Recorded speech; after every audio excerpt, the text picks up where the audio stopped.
అందరికీ నమస్కారం. స్త్రీల యొక్క ఈ అలవాట్లు పేదరికాన్ని తీసుకొస్తాయి. ముందుగా ఛానల్ని సబ్స్క్రైబ్ చేసుకొని పక్కనే ఉన్నటువంటి బెల్ ఐకాన్ని ప్రెస్ చేయండి. స్త్రీలు చేసే ఎటువంటి తప్పుల వలన ఇల్లు సర్వనాశనం అవుతుందో ఇప్పుడు ఈ వీడియోలో మనం తెలుసుకుందాం. మన ఇంట్లోని ఆడవాళ్ళు ఏ పనులు చేయడం వల్ల ఆ ఇంట్లో ఉన్నతి అనేది జరుగుతుంది, ఆ ఇల్లు ధనవంతులలో ఒక కుటుంబం అవుతుంది. స్త్రీలు ఎటువంటి పనులు చేయడం వలన ఆమె భర్త తొందరగా కోటీశ్వరుడు అవుతాడు. అలాగే స్త్రీలు ఎటువంటి పనులు చేయడం వల్ల స్త్రీలు ఎటువంటి పనులు అస్సలు చేయకూడదు. ఎందుకంటే స్త్రీలు కొన్ని జాగ్రత్తలు అనేవి నిత్యం పాటిస్తూ ఉండాలి. ఇంట్లో నుండి దేవి దేవతల కోపంతో వెళ్ళిపోతారు. స్త్రీలు వంట చేయవచ్చా, అలాగే ఇల్లు ఎప్పుడు ఊడ్చకూడదు, ఇలాంటి విషయాలన్నింటినీ కూడా మనం ఇప్పుడు ఈ వీడియో ద్వారా తెలుసుకుందాం. స్త్రీల యొక్క ఎటువంటి అలవాట్లు కోటీశ్వరుడుగా ఉన్న తన భర్తని రాత్రికి రాత్రి రోడ్డు మీద తీసుకొని వస్తాయి. దానితో పాటుగా స్త్రీలు ఇంట్లో చేసే చిన్న చిన్న తప్పులు పేదరికం అనుభవించేలా చేస్తాయా, అలాగే ఇంటి యొక్క సుఖ సమృద్ధులు అనేవి ఆ ఇంటి స్త్రీపైనే ఆధారపడి ఉంటాయా? అవుననే అంటున్నాయి మన శాస్త్రాలు. ప్రాచీన కాలం నుండి కూడా ఇంటి కూతుర్ని కానీ కోడల్ని కానీ లక్ష్మీ స్వరూపంగానే చెప్పారు పెద్దలు. ఎప్పటి నుండో చెబుతున్న విషయం ఏంటంటే, ఒక స్త్రీ అనుకుంటే తన ఇంటిని స్వర్గంగా మార్చగలదు, అదే స్త్రీ ఆ ఇంటిని నరకంగా కూడా మార్చగలదు. ఏ స్త్రీ అయితే ఇంట్లో పనులన్నింటినీ చూసుకుంటుందో, అలాగే ఇంట్లో వాళ్ళందరినీ కూడా బాధ్యతాయుతంగా చూసుకుంటుందో, ఆ ఇంట్లో లక్ష్మీదేవి ఎప్పుడు కూడా స్థిరంగా ఉంటుందని మన పురాణాలు చెప్పబడి ఉంది. కానీ కొన్ని పనులు మాత్రం స్త్రీలు అస్సలు చేయకూడదు. అటువంటి పనులు స్త్రీలు చేయడం వలనే ఇల్లు అనేది నరకంగా మారుతుంది. ఇది మనం చెప్పుకుంటున్న విషయాలు కాదు, మన శాస్త్రాల్లో పురాణాల్లో చెప్పబడినవి.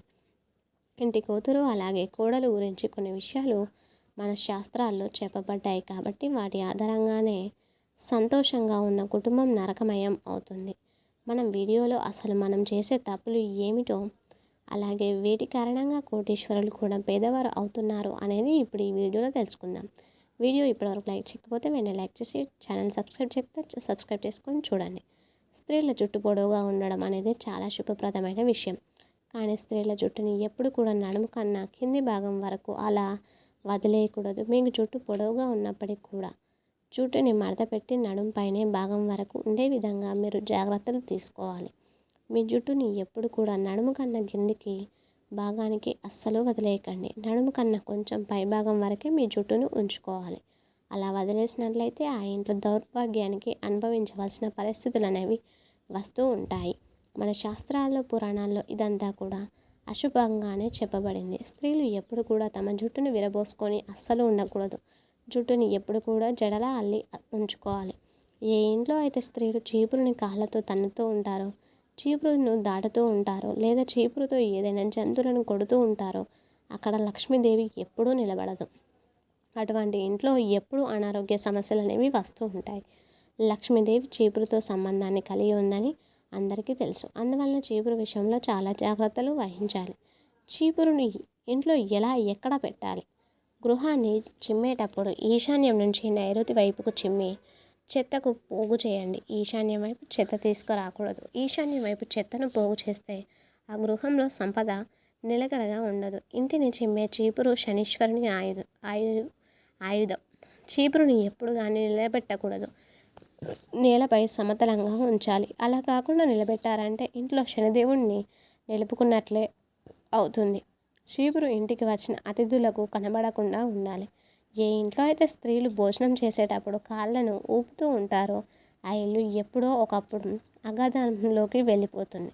లక్ష్మీదేవికి కోపం వస్తుంది. తద్వారా ఇంట్లో గొడవలకి దారితీస్తాయి. ఇంట్లో పెద్ద ఎవరైతే ఉంటారో వారు చేసే ఉద్యోగాన్ని కోల్పోయే అవకాశాలు ఎక్కువగా ఉన్నాయి. అలాగే వారు చేసే వ్యాపారంలో కూడా నష్టాలు వచ్చే అవకాశాలు ఉన్నాయి.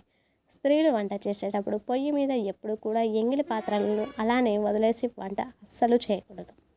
అలాగే చాలామంది వండిన ఆహారాన్ని అందులో అయిపోయినప్పటికీ కూడా ఆ పాత్రల్ని అలాగే గ్యాస్ స్టవ్ మీద వదిలేస్తూ ఉంటారు. ఇంకా దానితో పాటు రాత్రి సమయంలో ఖాళీ అయిపోయిన ఆహార పాత్రలను కూడా గ్యాస్ స్టవ్ మీద వదిలేయడం, లేదా వంటగదిలోని అలా వదిలేస్తూ ఉంటారు.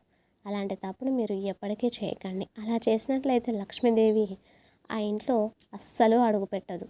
మీ పేదరికానికి, దుఃఖానికి మరియు దరిద్రానికి అవే కారణాలు అవుతాయి. అందువలన రాత్రి సమయంలో ఎంగిలి పాత్రలను గ్యాస్ స్టవ్ మీద కానీ సింకులో కానీ వంటగదిలో కానీ అలాగే వదిలేయకండి. ఆ పాత్రలను తిన్న తర్వాత వెంటనే శుభ్రం చేసుకోవడం చాలా మంచిది. ఎవరైతే స్త్రీలు శబ్దాలు వచ్చే విధంగా తలుపులను తెరుస్తారో లేదా తలుపులను మూస్తారో అక్కడి నుండి ధనానికి దేవత అయిన లక్ష్మీదేవి కోపంతో వెళ్ళిపోతుంది. మీ ఇంట్లో ఈ విధంగా జరుగుతూ ఉన్నట్లయితే వెంటనే దానిని తప్పకుండా ఆపివేయండి. అలాగే ఎందుకంటే అది చాలా చెడ్డ అలవాటు, మీ ఇంటిని సర్వనాశనం చేస్తుంది.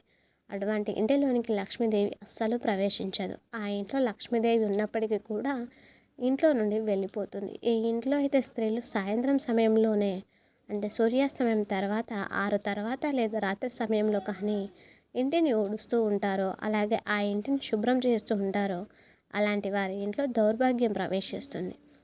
ధన్యాలు కరువైపోతాయి. కాబట్టి ఇల్లు సాయంత్రం 5 గంటల కంటే ముందే ఊడ్చడం అలవాటు చేసుకోవాలి. ఏ ఇంట్లో అయితే స్త్రీలు అర్ధరాత్రి వరకు నిద్రించరో అది కుటుంబంలో అందరికీ కూడా అశుభంగానే చెప్పబడింది. వారి అసహనానికి కారణమవుతుంది. ఏ స్త్రీ అయితే ఉదయం లేవగానే ఇంటిని శుభ్రం చేయదో అటువంటి ఇంట్లో లక్ష్మీదేవి ఎప్పుడు కూడా అడుగుపెట్టదు. ప్రతిరోజు సూర్యోదయానికి అరగంట ముందే నిద్రలేచి ఇంటి ముందు కల్లాపు చల్లి ముగ్గు వేయడం వలన లక్ష్మీ కటాక్షం కలుగును. ఇంటిలో ఈ పని చేయడానికి మనిషి ఉన్న ఇంటి యజమానురాలు చేయడం వల్ల లక్ష్మి లోగిలికి రావడానికి దోహదం చేస్తుంది. రోజు స్నానం చేస్తూ ఏ రోజుకి ఆ రోజు మాసిన బట్టలు ఇచ్చి ఒంటిని శుభ్రం చేసుకోవాలి. ఇంటిని తుడిచేటప్పుడు నీటిలో కొద్దిగా రాళ్ళుప్పు వేసి కడుక్కొని తుడుచుకుంటూ ఉండాలి. ఇంటి గేటు ముందు ముళ్ళ మొక్కలు పొదలు ఉండకుండా చూసుకోవాలి. సాయంత్రం 7 గంటల ముందు ప్రధాన ద్వారం తలుపులు అస్సలు మూయకూడదు. వారంలో ఒకసారైనా గడపకు పసుపు రాసి కుంకుమ బొట్టు పెట్టాలి. గుమ్మానికి ఇరు ప్రక్కల దీపం సుగంధ ద్రవ్య సువాసనలు వెదజల్లేలా పూలను ఉంచాలి. ఇలా చేసేటువంటి వారి ఇంట్లో లక్ష్మీదేవి ఎప్పుడు స్థిర నివాసం ఏర్పరచుకుంటుంది. స్త్రీలు అపశబ్దాలు మాట్లాడడం కానీ గట్టిగా మాట్లాడడం కానీ చేసినట్లయితే అది కుటుంబానికి శాపంలాగా మారుతుంది. అటువంటి స్త్రీలు ఎక్కడా ఉన్నా సరే లక్ష్మీదేవి వారి నుండి చాలా దూరంగా ఉంటుంది. వివాహం జరిగిన స్త్రీలు మంగళసూత్రాన్ని, గాజుల్ని, చెవి కమ్మలు, మెట్టెలు, పట్టీలు ఎప్పుడు కూడా అస్సలు తీయకూడదు. అలా చేయడం వల్ల భర్తకి అనారోగ్య సమస్యలు వస్తాయి. లక్ష్మీదేవి కూడా అటువంటి ఇంటి నుండి వెళ్ళిపోతుంది. స్త్రీలు భోజనాన్ని వండేటప్పుడు ఉప్పు చూడడం కోసం వండిన వంటలు రుచి చూస్తూ ఉంటారు. అలా ఎప్పుడూ చేయకండి. ఎందుకంటే భోజనంలో కొంత భాగాన్ని భగవంతుడికి నైవేద్యంగా పెట్టాలి. అందువలన ఎంగిలి భోజనాన్ని ఎప్పుడు కూడా భగవంతునికి నైవేద్యంగా అస్సలు పెట్టకూడదు. మహిళలు తొందరగా నిద్రలేవాలి. ఉదయాన్నే తొందరగా నిద్రలేవాలి. ఎవరైతే స్త్రీలు నిద్రపోవడానికి ఎక్కువ సమయాన్ని కేటాయిస్తూ ఉంటారో అక్కడ రాహు, కేతువులు ఇంకా శని గ్రహాల యొక్క దృష్టి పడుతుంది. ఎవరైతే స్త్రీలు మొత్తం సమయం అంతా కూడా నిద్రపోవడానికి ఉపయోగిస్తూ ఉంటారో వారిపైన దేవీ దేవతలు కూడా కోపాన్ని చూపిస్తారు. అందువల్ల ఒక నియమానుసారంగా మాత్రమే మనం నిద్రించాలి.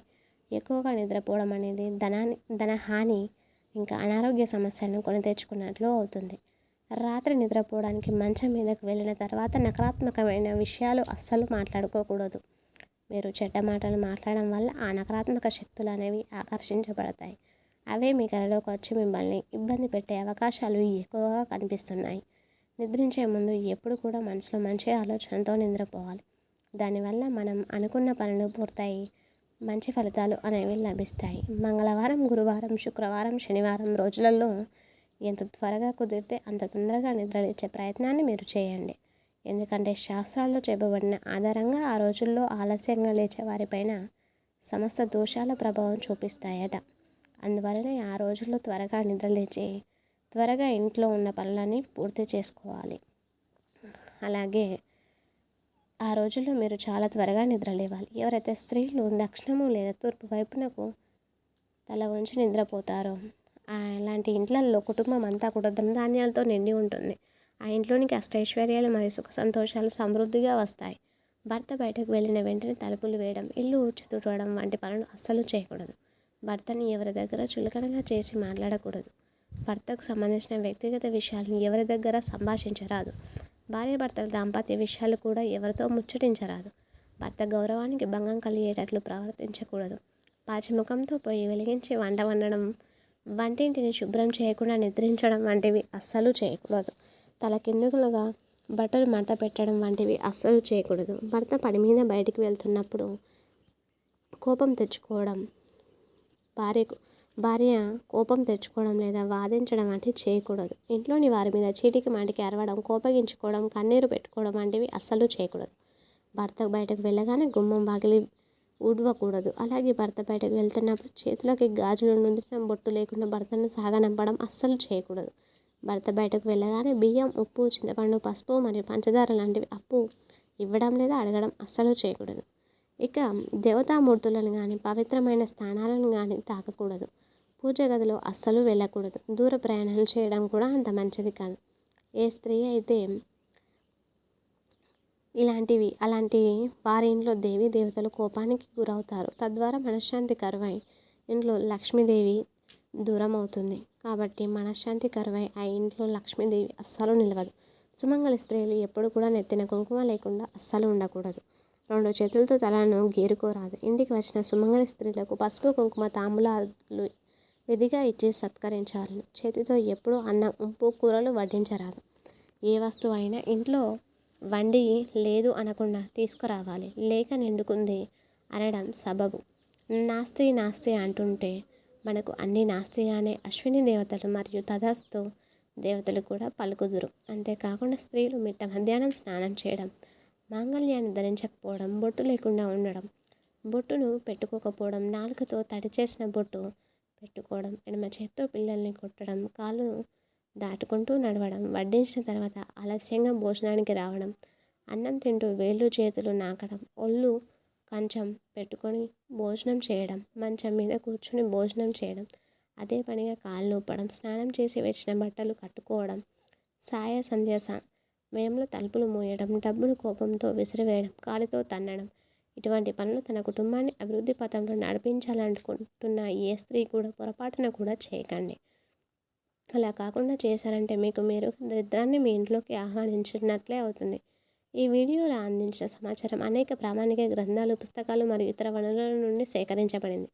ఇందులో మా సొంత సమాచారం ఏమీ లేదు. ఇందులో ఏదైనా అసౌకర్యంగాను, అస్పష్టంగాను కనిపించినట్లయితే దయచేసి మమ్మల్ని క్షమించండి. అలాగే ఈ వీడియో కనుక మీకు నచ్చినట్లయితే ప్లీజ్ లైక్ చేయండి. లైక్ చేయడం మాత్రం అస్సలు మర్చిపోకండి.